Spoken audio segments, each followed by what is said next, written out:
Hi all, welcome to football arena. അർജന്റീനയും സ്പെയിനും തമ്മിലുള്ള വേൾഡ് കപ്പിന്റെ ഫൈനൽ മത്സരം അർജന്റീൻ ആരാധകർക്ക് വലിയ നിരാശ സമ്മാനിച്ച ഒന്നാണ്.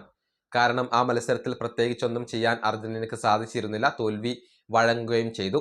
പക്ഷെ അതിനോട് റിവെഞ്ച് എടുക്കാനുള്ള ഒരു അവസരം ഈ വർഷം തന്നെ അർജന്റീനക്ക് കൈവന്നേക്കാം എന്നുള്ള റിപ്പോർട്ടുകളാണ് ഇപ്പോൾ പുറത്തേക്ക് വരുന്നത്. അതായത് ഈ വർഷത്തിന്റെ തുടക്കത്തിൽ അർജന്റീനയും സ്പെയിനും തമ്മിൽ ഒരു ഫൈനലിസിമ മത്സരം നടക്കേണ്ടതായിരുന്നു. പക്ഷേ യുദ്ധം കാരണം അത് നടക്കാതെ പോയി. അത് വീണ്ടും നടത്താൻ സാധ്യതയുണ്ട് എന്നുള്ള റിപ്പോർട്ടുകളാണ് ഇപ്പോൾ പുറത്തേക്ക് വരുന്നത്. പ്രമുഖ അർജന്റീൻ മാധ്യമമായ ESPN അർജന്റീനയാണ് ഇക്കാര്യം റിപ്പോർട്ട് ചെയ്തിട്ടുള്ളത്.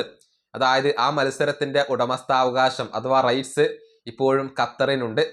ലുസൈൽ സ്റ്റേഡിയത്തിൽ വെച്ചുകൊണ്ട് നടത്താനായിരുന്നു അവരുടെ പദ്ധതി. അത് വീണ്ടും നടപ്പിലാക്കാനാണ് അവരിപ്പോൾ ഉദ്ദേശിക്കുന്നത്. വരുന്ന നവംബർ മാസത്തിൽ ഈ ഫൈനലിസിമ നടന്നേക്കാം, അതിനുവേണ്ടി ഖത്തർ ശ്രമിച്ചേക്കാം എന്നുള്ള ഒരു റിപ്പോർട്ടുകളാണ് ESPN അർജന്റീന ഇപ്പോൾ പുറത്തുവിട്ടിട്ടുള്ളത്. വരുന്ന നവംബർ മാസത്തിൽ അർജന്റീനയും സ്പെയിനും തമ്മിൽ ലുസൈൽ സ്റ്റേഡിയത്തിൽ വെച്ചുകൊണ്ട് ഏറ്റുമുട്ടാനുള്ള സാധ്യതകൾ ഉണ്ട് എന്നാണ് ഇപ്പോൾ റിപ്പോർട്ടുകൾ ചൂണ്ടിക്കാണിക്കുന്നത്. പക്ഷേ ഇക്കാര്യത്തിൽ ഒഫീഷ്യൽ കൺഫർമേഷനുകൾ ഒന്നും വന്നിട്ടില്ല.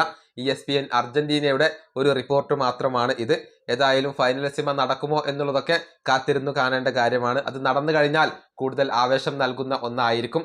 സ്പെയിനിനോട് ഒരു റിവഞ്ച് എടുക്കാനുള്ള ഒരു അവസരമായിരിക്കും അർജന്റീനക്ക് അവിടെ കൈവരിക. ഈ വീഡിയോ അവസാനിപ്പിക്കുന്നു. അടുത്തൊരു വീണ്ടും കാണാം.